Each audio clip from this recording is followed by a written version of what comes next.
let's just get it going, Nancy. Okay. Yes. Good morning, everyone. We're going to get started. We have our 20th workshop, kind of focusing on nonprofit, community-based organizations. And just to introduce our organization, Eleazar and myself, Sam, are with Legal Aid of Northwest Texas. We're a nonprofit law firm. We provide free legal services in civil areas in about 114 counties in North Texas and in West Texas. And Eleazar are part of a project called the Community Revitalization Project, which focuses on working with nonprofit groups, with community-based groups, with neighborhood associations on topics of concern, focused on housing, environmental justice, and community development. And these workshops are part of that as well. So I want to just kind of talk a bit about strategic fundraising, our topic today, and just say what we're trying to have is a conversation with groups about some kind of key ways to think about fundraising and get a lot of discussion. We have also Marta with us, who is also knowledgeable about the IRS 990 tax filing, which is kind of how we want to talk about fundraising as well, how this is one of the ways you'll report out your efforts and accomplishments related to fundraising. Sam, can you kind of introduce us more to the idea of a fundraising strategy for an organization? Possibly. The first thing you need to do when you've organized a nonprofit organization is to find a way to generate revenue and other resources.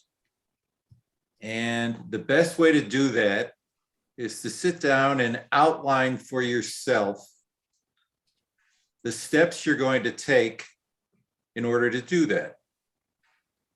In broad terms, that's what a strategy is. Strategic fundraising is where you plan in advance and then you implement those plans, after which you take a look at what worked and what didn't, and you modify your strategy and move forward accordingly. It's basically wash, rinse, repeat. I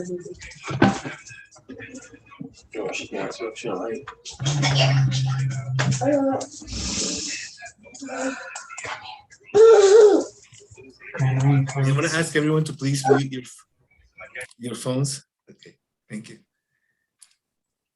I'll take it from there then. Thank you, Sam. One of the things, hold on a second. Sorry about that.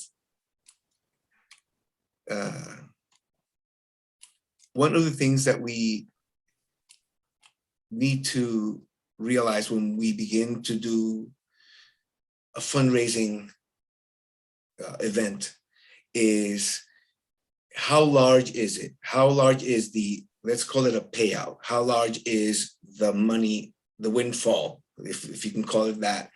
If you do fundraising, if you run a fundraising plan that's effective, you will invest little energy, little money. You will use the resources and that are around you and that belong to others toward your fundraising strategy. Depending on how much you want to receive, the planning and the effort varies in the number of steps and the things that are required. What we're planning to do today is to go over the areas that should be considered when you are doing fundraising that is strategic, so that you can maximize the revenue that you receive and minimize the output of your own funds and resources. So to get that going, I would say first thing that you need if you're going to do something more than, let's say, if your fundraising strategy consists of putting together a lemonade stand in the corner, you don't need a lot to get that done. But if it's a little bit more involved, let's say you're looking at, I don't know, 20, 40, 50, $100,000, whatever it is that you need, then you need to have a team. And this is a truth in nonprofit that it transcends everything that you do in nonprofit. You need to have a team. So if you consider that one person has a vision and then that vision develops into an initiative that becomes a 501c3, that person is going to be wearing a lot of hats, and a lot of things are not going to get done, cut corners, because one person can only do so much and then run their own lives.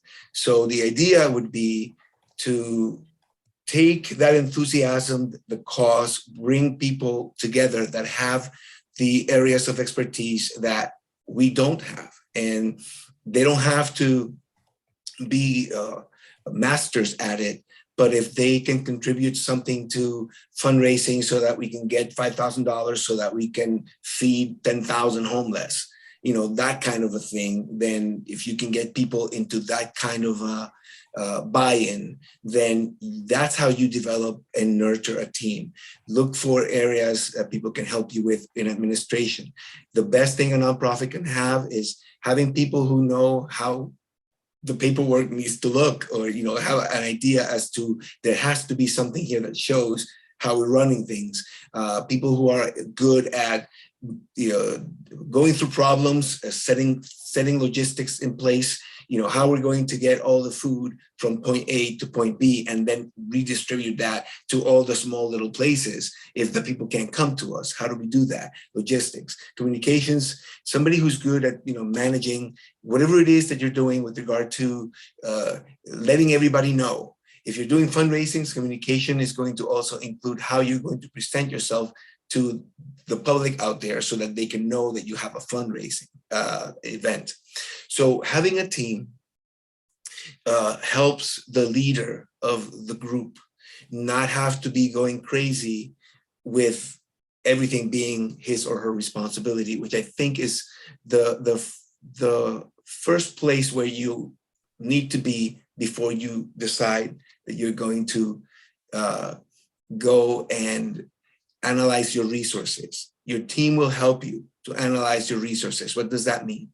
That means that you are going to be looking around you. And I always say, if somebody next to you is breathing, it's a resource. They are untapped, but they're a resource. So you analyze the first contact, the second contact, you set up a list. How easy would it be to go to these people and get them to contribute X amount of money? Only you can know that. You, meaning the team that is working together. And so you figure out, what do you have access to? Do you have access to a place you don't have to pay? That's in-kind receipts, right? So if you're supposed to pay $2,000, but they give it to you as an in-kind, you give them an in-kind receipt, then that's a resource that you use, your in-kind, for material goods or services that you might be getting. So you analyze all of that and figure out how much outlay do you have to do in your fundraising strategy.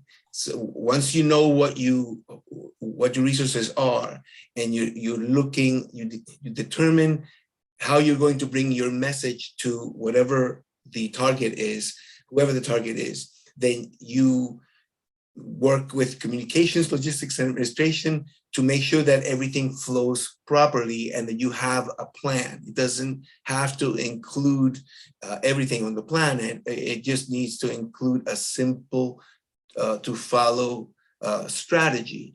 And it's a good strategy if, when you're looking at it, there is something in it that really shines. I would ask some of you a little bit later to contribute, because I know some of you have had events that were of service to the community, but other organizations were bringing in supplies. So that was a fundraising thing. You couldn't have done the actual work if other organizations didn't bring in the supplies.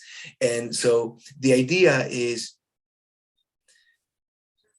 have a plan that's easy for a group of people to work, develop the timeline, and have something in it that is special, that when you speak about it, it shows that you've really thought about it. That thing only you know, depending on what it is that you're doing.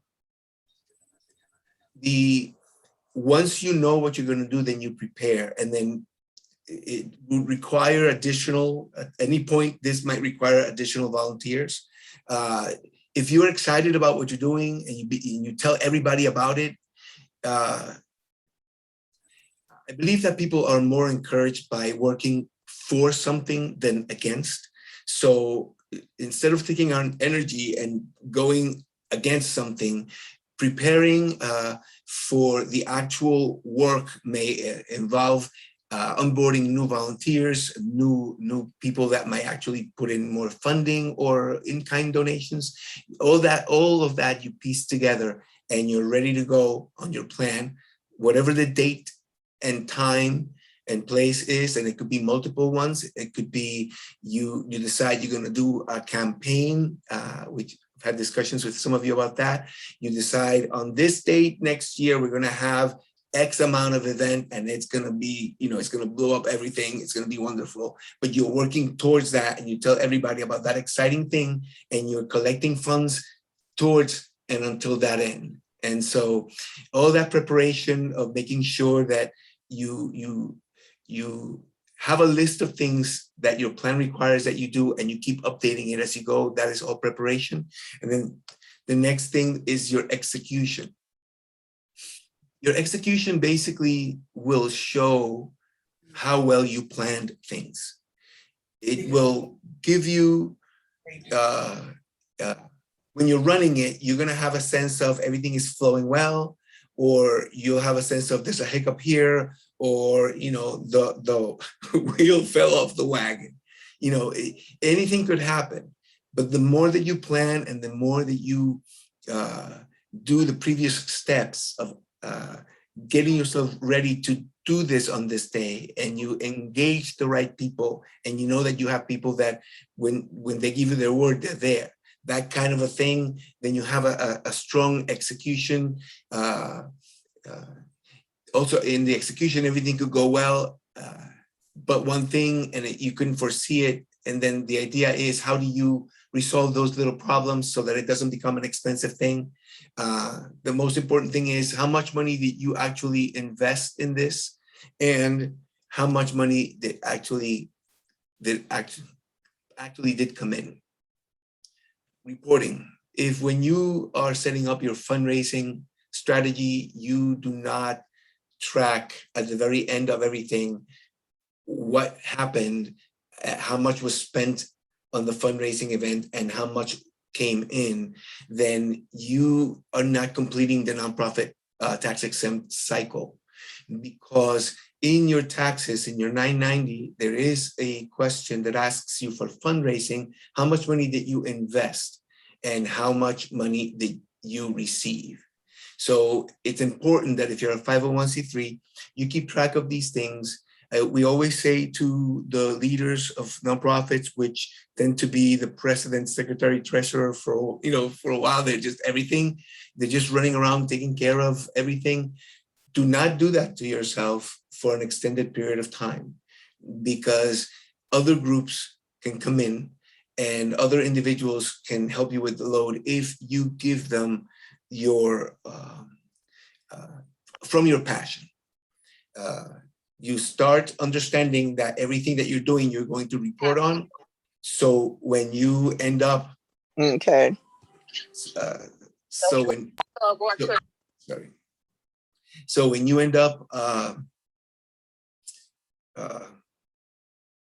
me repeat from the beginning. You start understanding that you're going to be reporting on everything that happens, and that actually causes everyone to be aware of excessive or unnecessary things that could be in that process or budget or whatever, and it makes it for a better strategy for your fundraising event.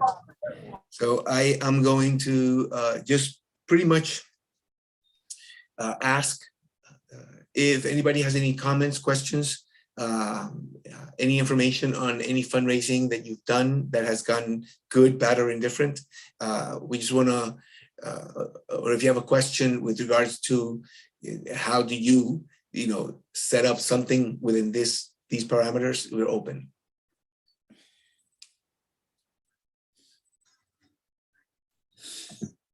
We had a Okay, Tammy? fundraising. Okay, I'm sorry. So, Tammy raised her hand, but I think somebody else spoke. Oh, she can go. Okay, thank you for the opportunity. I just wanted to make sure now when you talked about in-kind, and so first of all, let me ask, so how do you spell that? Is that just I-N-K-I-N-D, in-kind? Yes, yes. Okay.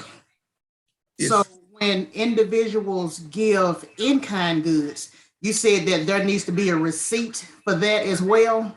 Yes, you cannot So- count in-kind donations unless you have a receipt from the donor saying what it was that was donated, when it was donated, how the value was quantified, and that no goods or services were exchanged for the donation. So that's Okay. what the receipt is like. You as the it's backwards. You're receiving. You are receiving a donation, and you are presenting the person with a receipt that describes what is being donated, who they are, their contact information. They have to sign it and give you that receipt. And then you basically give them a copy of that for their records. I'm actually looking for, we do have a template that we provide. We've provided it throughout our sessions because it's one of the highest, well, some of you have used it for fundraising. And if anybody, I think Rose, you wanted to speak before. Do you want to tell us a little bit about how you use your in-kind receipts?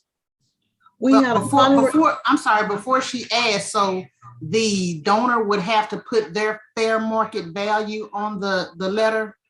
Whatever the value of the item is, if it's clothing, the template that we've pieced together that we can share with you, it actually also includes professional services, because in-kind could be, items that are donated, given to you, which the person that donates it has to say, my name is so-and-so, this is my address, my contact information. I donated, a PC valued at $2,000. This is my receipt, or I certify this is the value of the component. Whatever information they have, then I sign and date it, and then you keep it, and you give him a copy of it, and then you give them a receipt that it's outside of the in-kind receipt, because the in-kind receipt is for you, but then you can give them, or should send them, a thank you that says, you donated this, so that you're always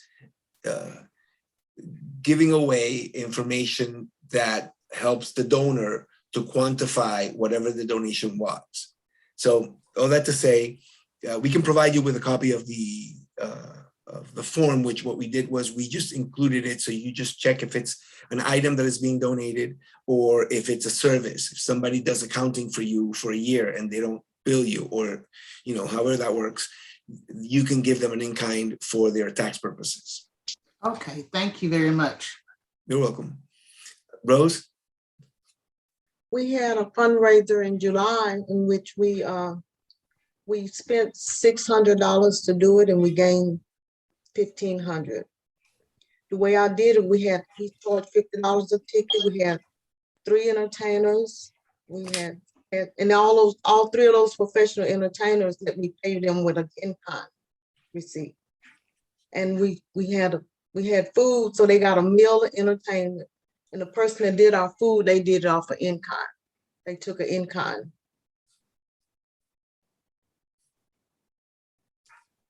So it was very successful. We only spent $600 and we gained $1,500.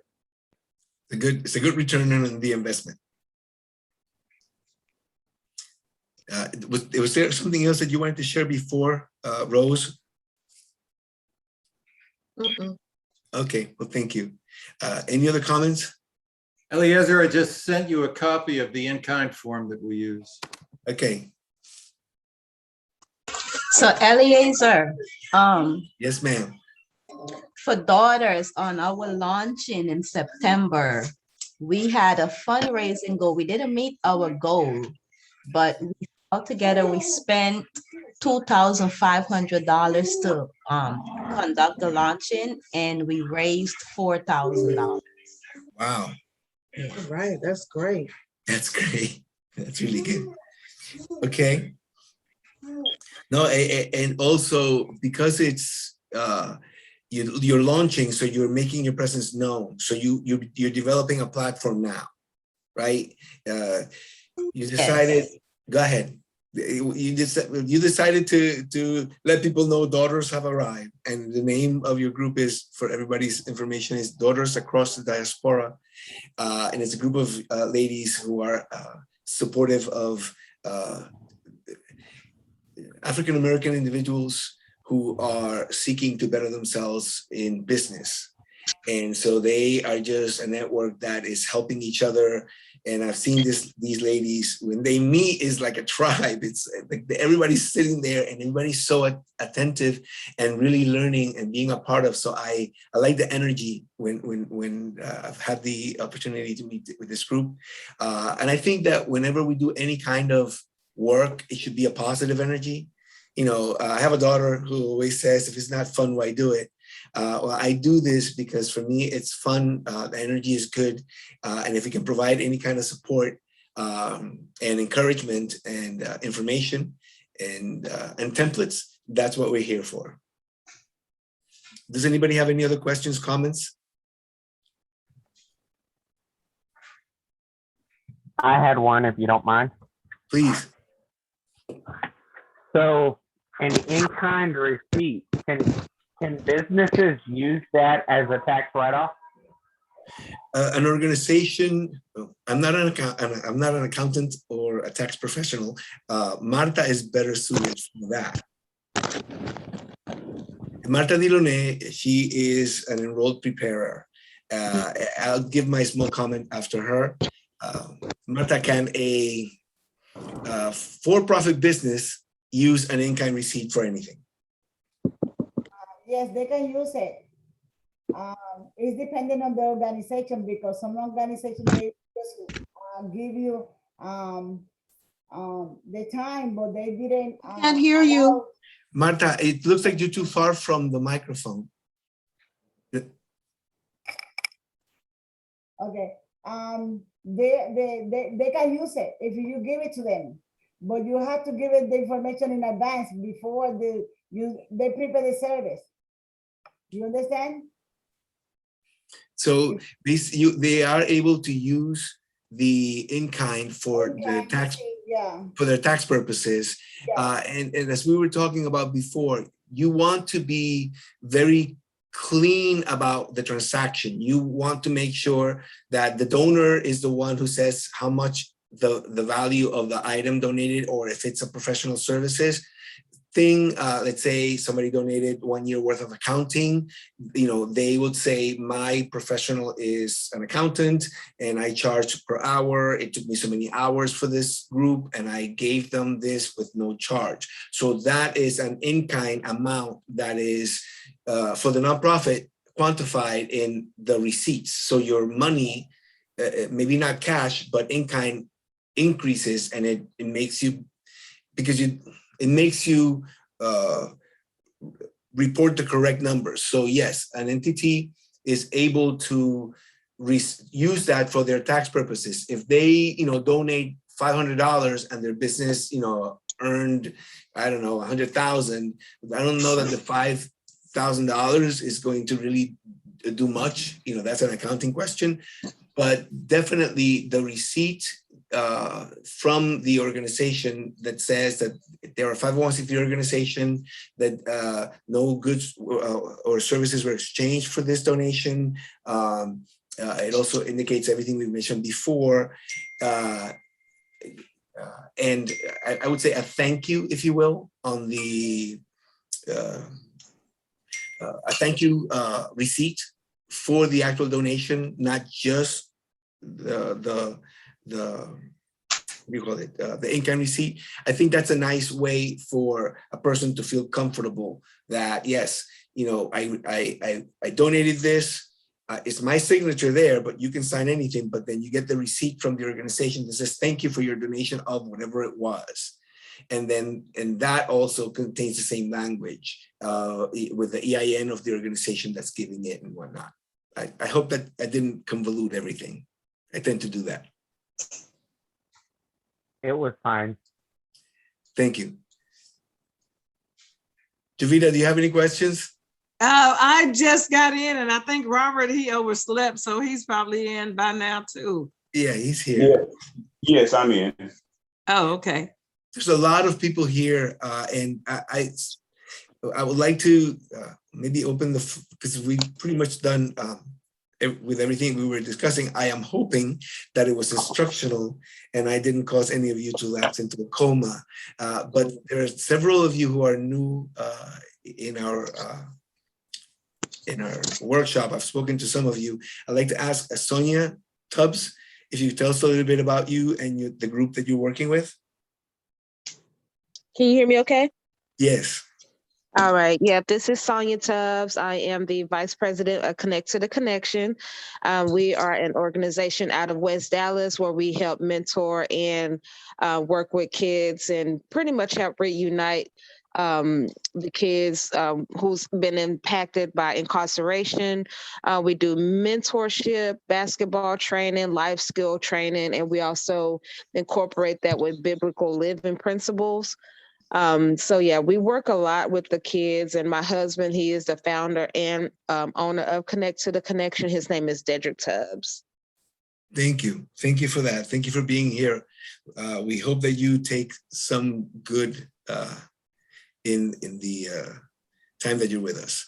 I know that Q, we've met in other forums. Do you have any questions, comments, or you want to tell us a little bit about what you're working with?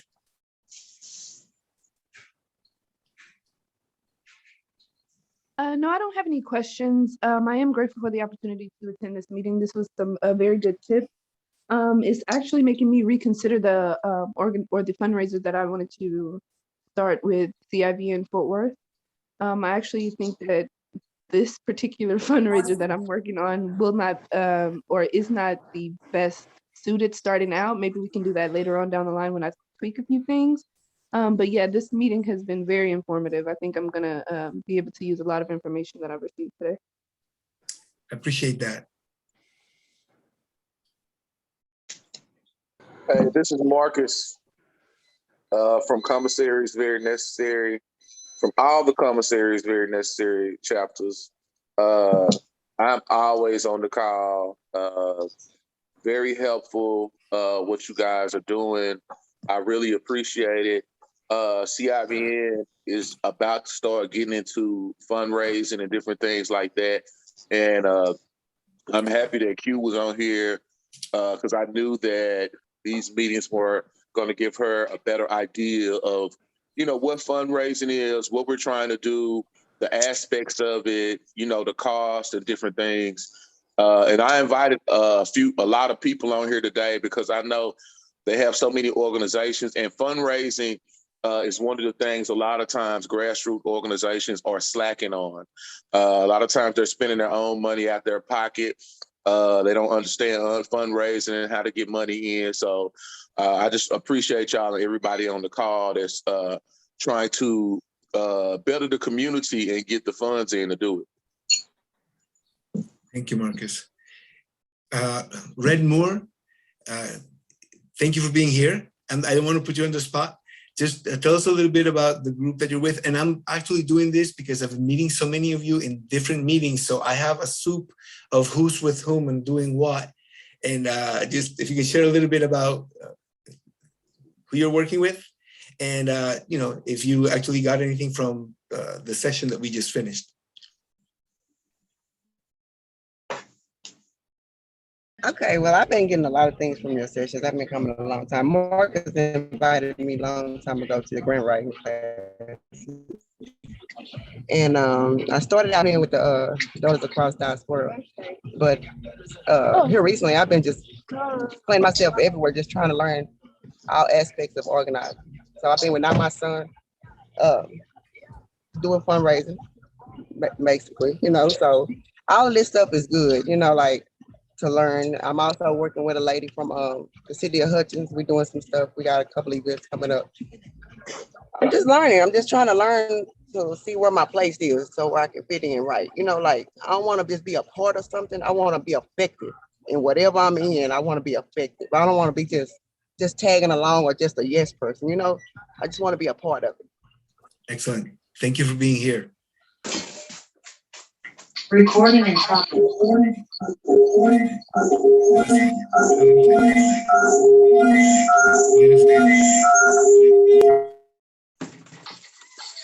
Okay. All right. Well, hold on a second. Does anybody else have anything else that they want to add before I want to ask one question. CIVN Fort Worth has the Black Wall Street Forum. Oba Wiley, he joined CIVN Fort Worth. It's a new chapter. It just came together like a miracle. Like-minded people came together and wanted to help the community. So how would we go? I want to know how would we go about doing a fundraiser to get the forum started in Fort Worth? What are some of the strategies I feel like that CIVN Fort Worth should use to, get funds in to get this forum started with Oba Wiley at the Black Wall Street Forum? All right. Well, I don't know specifics, so I can tell you process. Let's go back to this.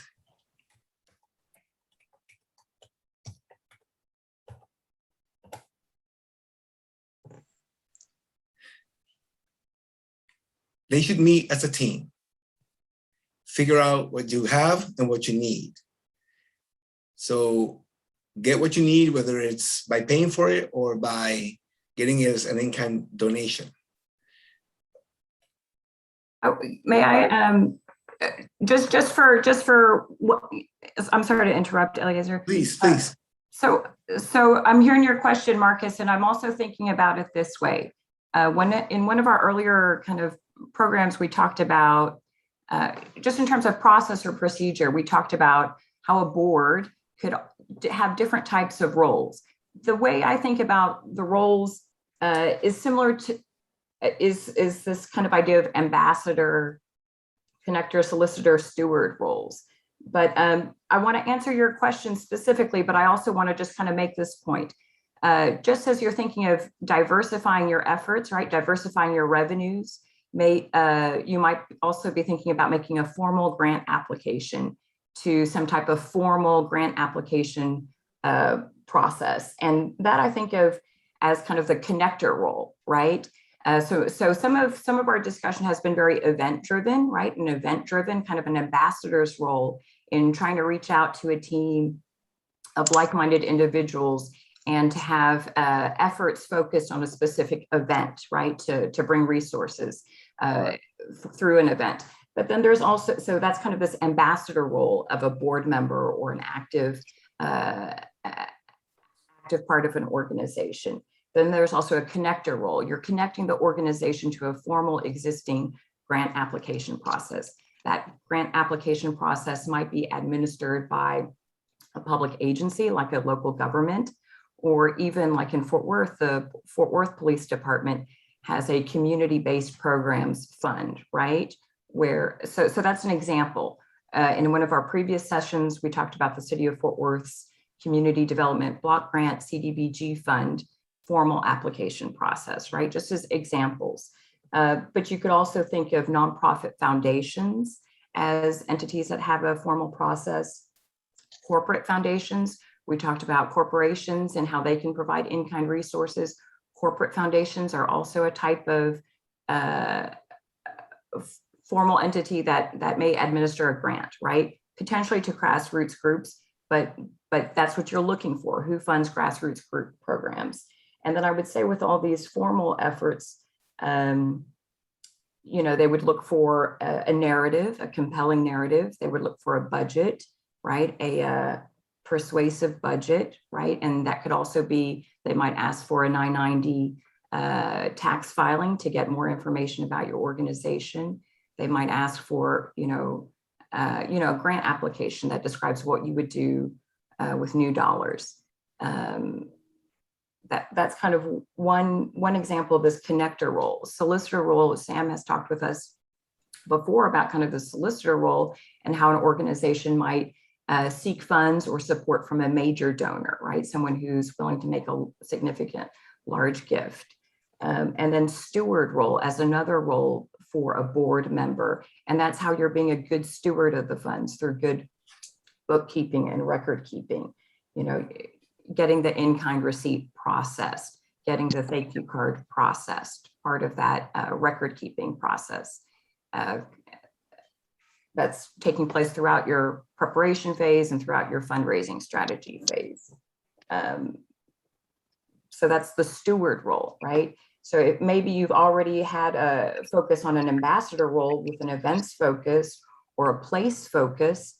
Maybe you're looking to broaden your fundraising efforts to include more formal applications, but then you also want to have other materials like your IRS designation letter, a copy of that, the different documents they might ask for. You're kind of in a preparation phase for that, looking for deadlines, looking for annual grant programs that you can apply to. And if you're a community-based organization, looking for grants that support community-based organizations or grassroots groups. And that's kind of what I wanted to make sure I shared, this idea of diversifying revenues, diversifying your efforts to potentially include these kinds of approaches. Mm-hmm. Depending on how large the expected return is going to be, you will plan accordingly. If you're going to, okay, I'm going to ask everyone to please unmute if I can't find you. Again, depending on how large the expected return for the investment for the fundraising is, the more planning you will do. You should start with a team, sit down, again, go over your resources and the fundraising strategy. I think it'll develop on its own.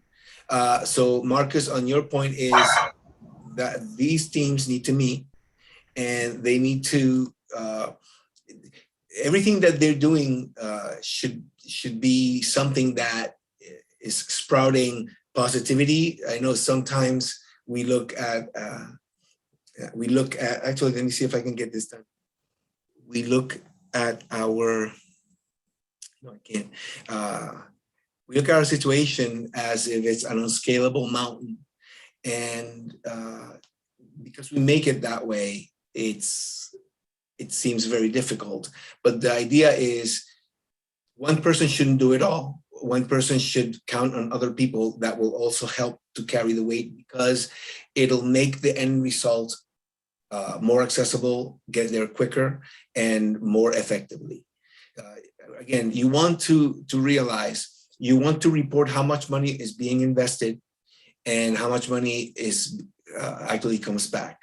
It wouldn't do for you to invest, and I've seen actually this happen. I've seen somebody collect funding for something so large and they lost money in it. So that's not the kind of thing you want to report on your 990. You want to report you squeeze 6 cents out of every nickel. So I also wanted to ask Tamia Parker. Tamia is, she has a lot of qualities, but I think has a lot of get it done now kind of an attitude, and she takes no prisoners. And Tamia, if you wanted to just share anything that you have on fundraising, either ideas or something that has worked or not for you. Thanks. One thing that I have to agree with you is just working with a team. one thing that hasn't worked very often for me is trying to do it alone. But one, you should also think about trying to do like those online fundraisers, like especially if you have a campaign and you're trying to do a project, you can always do one of those online fundraisers. Those work. And if you put a little money in it to get it advertised, it'll go a long way. Thank you, Tamia. Anybody else would like to share an idea that they might have? Or a question on an idea that they might have? Eliezer, daughters, we did it. We're doing a fundraising campaign for the Giving Tuesday that's coming up. But we this other organization called Flip Cause offered to put together the campaign for daughters for free from now till December 31st. And so we just send the information and they put together the whole thing. And it's attached, they attached it to your Facebook page, your website page. Thank So you. that's How did you yeah, get connected with this group? online.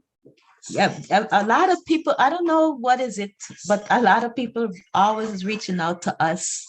We also got another organization that allowed us to sign up as a nonprofit for volunteers. And so we say like whatever we need, like we need help in digital marketing, and we sign up for volunteers, and people, we send their resume and we decide if we want to work with them as volunteers for a period of time. Very well. That's great. That's great. Since the very beginning, since we started these workshops, one of the things, and I know CIVN has been at the forefront, and also Rose Brazil from Hope for Kids Foundation, is you need to begin a collaborative situation. In everything that you do nonprofit, you are collaborating with people. It doesn't mean that you lower your standards, that you let everybody in. It means that you are so into whatever it is that you're looking to support, that, you know, that energy, you're channeling it properly by saying, let me make let me multiply myself and maybe get some qualities that I don't have to help me to do this. So speak to people about it, give them always the good energy of good work that's being done. I think that is what is moving certain things, like Dion is talking. You know, an organization is excited about something that they're doing. They're paying for them to do something. Why? Because you put yourselves out there. You did a launching. You let people know the daughters have arrived, right? So it creates like a wave, a momentum. And so all this is part of your, should be part of your strategy, getting new ideas, asking people about your idea. I'm not really too concerned about people stealing my ideas. You know, they by themselves, they're not very bright. But if I get together with another person, my idea could be brilliant. And that's how I want to acquire a strategic fundraising plan. There's a lot of people out there that really wants to help. There's a lot of people, if you're just reaching out, that really wants to help, and you're connecting to the right people to build what you're trying to build. Thank you. Before we close, there is a gentleman, K2K Dallas Connect. Can you tell me a little bit about you and your group? And thank you for being here. Hope it's been helpful. Yes, can you hear me? Yes, sir. Yes, my name Dedrick Tubbs, and I just came. I've been trying to get in for the last 20 minutes, but I finally just so happened to get in. But my wife, I think she was already in a little bit before me. But this is my first time kind of being on a strategic fundraising Zoom or something like this. But I'm just kind of seeking for information to go about how to fundraise, because, you know, we done did some things to fundraise, but we want to come up with a strategy to know how to fundraise on a bigger scale. So we done done the, the on the corner with the water, or being at 7-Eleven. We done some things, but I'm saying we trying to find a good format to how we can go without just spreading ourselves thin. So that's really what we're trying to tune in about. And Sister Flo, Red Moore, that's the one who kind of been tying us in on stuff like this here. Excellent. Thank you for being here. I recognize the group that you're mentioning. It's great to know that they're being represented with you. Felicia, you've been nodding in agreement. Do you have anything to say? Oh, yes, you talking about me? No, always, definitely. But I was looking at Felicia, who has been nodding yes to what the gentleman was just speaking about with regards to getting a strategy. And how are things on your end? Felicia. Good morning. How are you? Well, thank you for being here.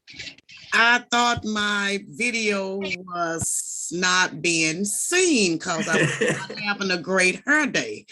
Anyhow, yes, sir. No, I was agreeing with him. This is very informative information that you're sharing. I know that the 5 Mile Neighborhood Association is in the process of arranging for a fundraiser sometime next year. So this information that you're sharing with us is going to be very, useful for us to move forward on how to go about doing things. And listening to him, I totally agree. The information you're provided and extending any information that would elevate us in, with the fundraising. Thank you. Thank you. Let me see. Can I say one thing? My name is Marcus Ross. I'm president and founder of Commissary is Very Necessary. I grew up in 5 Mile. We still have property on Gooch Street, right across. We actually have a garden that we're building in 5 Mile on one of the properties that we have. So it would be great if we could connect with y'all because we've been there, I guess, since the 70s. In 5 Mile, we used to go to the historic God of Christ Church right there. That's been there since the 50s or something like that. Which is, the pastor there, his sons were the original Black Panthers from Dallas. And we still, they are a part of Commissary is Very Necessary too. And so we have a bloodline, everything is connected from us to 5 Mile. And so we've done a lot of great work in Highland Hills. So we would love to connect with y'all. I put my number and my email in the chat. You can just if you're on your phone, you could screenshot it. But that's all I really want to say. Well, I appreciate that information because I was just about to ask you for your information and I do see it. So I'm going to take a picture right now. Okay. Thank you very much. All right. All right. Thank you both. Ms. Moore, Red Moore, you raise your hands. Yes, I was. I don't think K2K gave himself enough justice. Well, the reason why I connected him to this call is because I see what they're doing in West Dallas. They gather a group of young youth out of the community of West Dallas, and they give them all the tools they need to, navigate through life by sports. And so I feel like he needs to get tuned in because his base is big, because he have a lot of youth. It's a lot of them. And I tell you, when they respect him, he come in, he speak, him and his wife, they do a lot of things they learn whatever it is they need to learn to better themselves. So I feel like they just need to get connected at this time so that they can get started right. Thank you very much for that. That's really appreciated. Can I say, I think that I love West Dallas, and I am so happy that there are nonprofits and organizations that are taking a stand and to try to improve their community before it's completely gentrified. And the nonprofits and grassroots organizations taking a stand. It's not going to stop the revitalization, but it makes you a part of it where you can change it from the inside and make the community a part of it, even though sometimes they want to take us out of the revitalization. They take the community out of the revitalization of the community.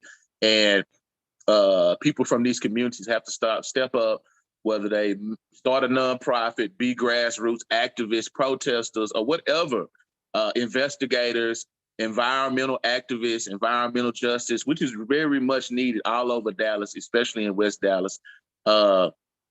And I've seen this brother working with kids, so I understand that he needs more fundraising strategies. He got on the call late, so I don't know when the next fundraising session is going to be, but I think it needs to be some more fundraising classes and get more into depth about different type of fundraisers. You know, because each organization is different, and each fundraiser is going to fit what the organization does. You know, the difference between an organization that, you know, there's, you know, environmental justice organization or an organization that's working with a lot of children. You know, there's going to be different type of fundraisers. So I think that I don't know how many more fundraising classes y'all are going to have, but I think this is just as important as understanding as writing grants and different things like that. So I understand what he was, you know, trying to ask y'all. Thank you, Marcus. I know that Sam right now is thinking about the next class being how to develop a fundraising plan. So we will discuss that. We'll take that under advisement, Sam. We do have 2 raised hands. I think that Ms. Moore, I think that we addressed your hand, okay? And then we have Glenn and I'm sorry, is it Dietrich from K2K? Let's go with Glenn first.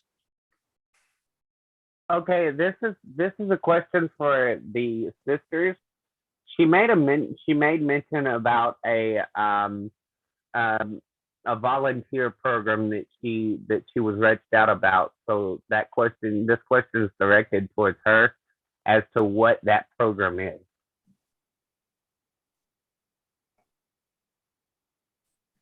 I'm sorry, who made the actual I think he's talking to Dion. Yeah, Dion? he is. I'm in my email here trying to pull it up so I could put it in the chat. That's what I'm doing. I'm gonna pull it up and so I can drop it in the chat so everybody can have access to it. Okay, so pretty much we're towards the end. We do have one more raised hand. I'm sorry, is that Dietrich? I'm sorry, I killed your name. Yes. Okay. Yeah, I appreciate Marcus. We had met before, and I was kind of really engaged in the conversation. And like I was saying a while ago, I appreciate Red Moore for kind of locking us in with a lot of this. But other than that, it's a lot that, you know, it's hard to say, and it's hard to ask what you don't know. So other than that, we just at a point to where we really seeking out for some guidance, mentoring, you know, in trying to, you know, raise funds to where we can be able to provide for the ones that we have around us that really need some of the stuff that we can be able to further the mission that God put on our hearts. So, you know, so when, like I said, when we came into this, as far as coming on to the Zoom meeting, you know, I didn't know what to be expecting, but I know if Sister Flo tuned us into it, it had to be something that was productive. So other than that, I'm saying if anybody on here know anything about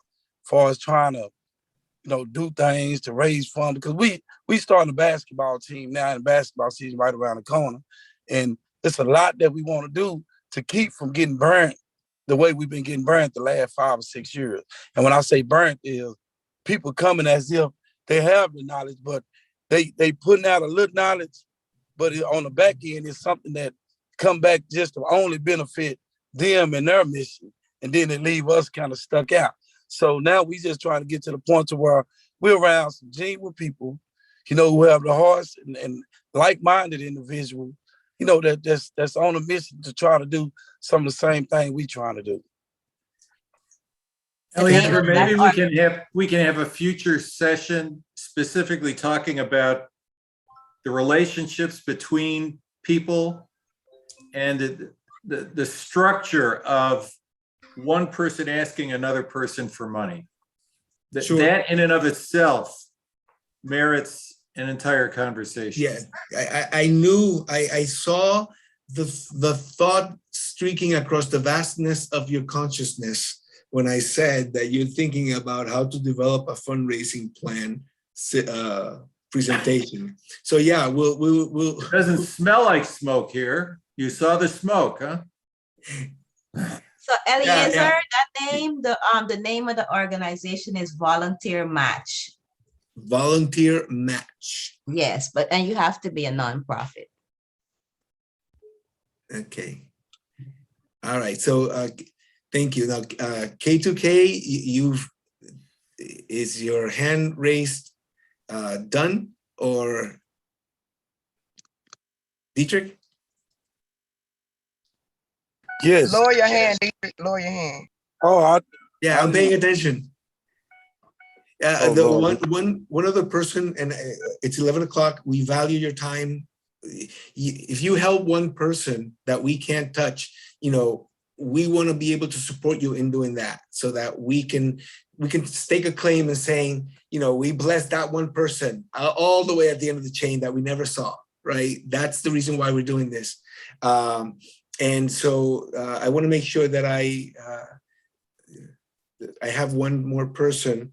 I don't know if he's still here. Superstars in Justice. Yes. Just a little bit about you. Connecting to the audio. Sister Nikki. Yes. Can y'all hear me? Yes. Yes. You muted yourself. We can hear you. Oh. There you go. Go ahead. There you go. Okay. Y'all can hear me now? Yes. Yeah. Okay, great. I am Sister Nikki with Superstars in Justice nonprofit entertainment organization. And we are the first entertainment organizations that propose entertainment for justice. And we have a movement called Stop the Violence Solution Event. Now, what I see is happening, we are also in Highland Hills, but what I see needs to happen is, first of all, we need to have an event where all the organizations can get together so that we can know who all each other is and what we do and what we offer. And then we can bring to the table the right fundraising strategies for each organization. So that's what I've been proposing all the time. And then also what I'm trying to do is be maybe an ambassador for sponsorship, where we link up the sponsors that have the funds to give to those organizations that need. And that is what is lacking with organization skills and fundraising and management. The sponsors want to give, but they want to know what organization to give to, what their purpose is, and are they going to be effective? So with all that being said, is some kind of way, Mr. Marcus X, we need to have a forum where we can get together all these organizations, great organizations, so that we can know who we are, and then we can tell the people who we are. And then that way, politically, they could see that the organizations have came together, and then now they're ready to come in. So that's what I do think needs to happen. Okay, well, that's a direct ball toss to CIVN. We'll let them take that under advisement. And I wanted to, I think Miss Pam, did I hear from you? Lee? Yeah, no, sir, you didn't hear from me. I'm part of CIVN with Marcus. Yes, any comments, thoughts? No, I'm fine with all the information that you shared this morning. Thank you so much for your time and for being here. All right, everyone, we want to thank you for coming. We will be again, those of you who were here 15 minutes before the class started, we were discussing that for next year, we were planning to do a 5-class course for completion certification, which means if you complete this, you should know everything that you need to know to begin to work on a nonprofit 501c3 organization. We're looking to basically have 2-hour classes, 1.5 2-hour classes on Thursday evenings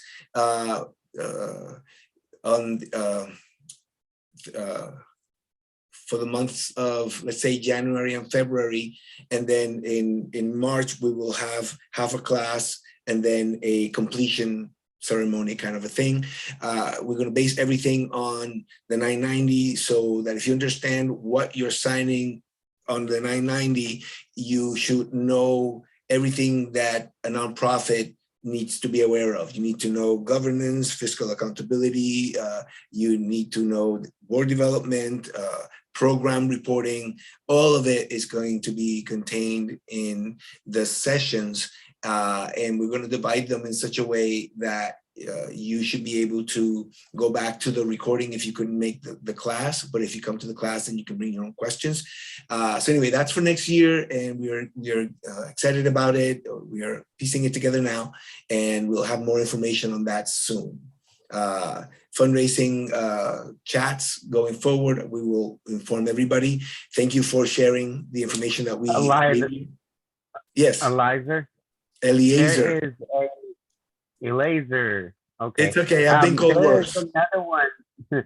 There's another one that's in the group. She's been talking through group chat, but I haven't heard her name be mentioned in this call this morning. Her name is Jenkins.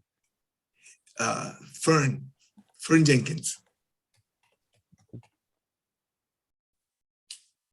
Good morning. How's everyone doing? I don't want to hold everyone up because it is 11 o'clock. I just want to thank you all for this presentation. And if I have any further questions, I'll reach out to you, Ms. Elizor. Thank you. Thank you. Thank you so much. Thank you all for coming. We'll be sure to keep you informed of everything that is going on with our classes going forward. You make us want to do this. So thank you. And Nancy, Sam? Thank you for your time this morning. Thank you very much. Thank you all very much. Have a blessed day. Thank you. Thank you all. Eliezer, I have a question for you if I Sure. could. Sure. Okay, because I'm also standing in the gap for another nonprofit. It's a church, Great New Hope. They have a 501c3, and I'm also they're gonna pull me into a space in a little bit, and I want to also be trying to, do things for them as well. Did you want to just give me a? Yeah, I need your number. That's what I want. Okay. Okay. Hold on a second.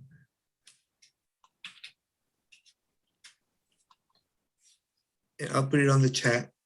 Okay, thank you.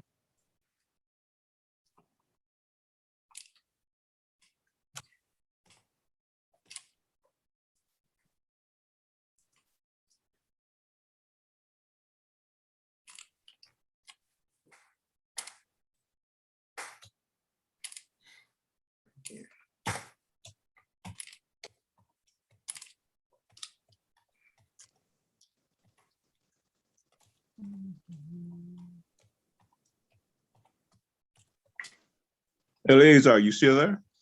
Yes, I'm actually typing something in the chat. I just had a question. I mean, since I missed a lot of the presentation, will we have access to the recording? As soon as it's done, you'll get it. And we're thinking that we will be completing our library before the year is out. Okay, not a problem then. Okay. All right, I look forward to catching up with you next week. Yes, sir. Yes, sir. I as well. I as well. Yeah, and I did get your information. I did get the information you said. So thank you, sir. Absolutely. Absolutely. Absolutely. Absolutely. All right, you have a great day, and I'll talk with you later. I'm looking in the chat. Did I get it? Did I miss it?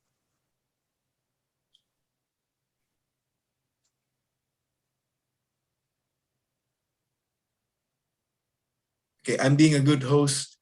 Take your information, and after you can gracefully exit. And we want to thank you all for being here. Okay. Have a nice day, everybody. Marta, I'll call you later. Okay, I'll be waiting for you. Okay, thanks.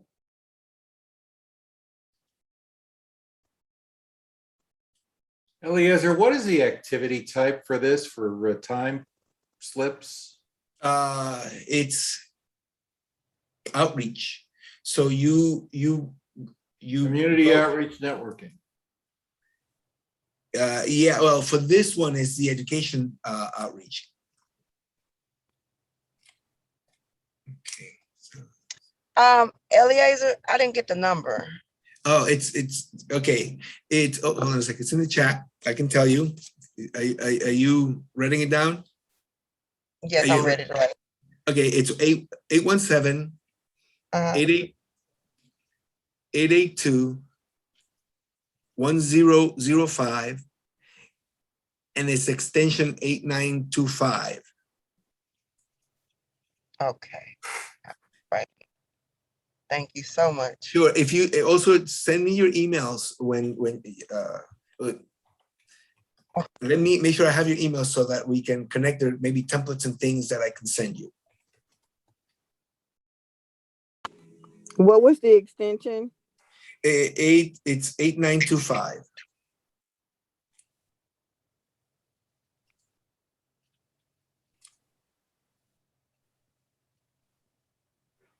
Lashonda, thank you for coming.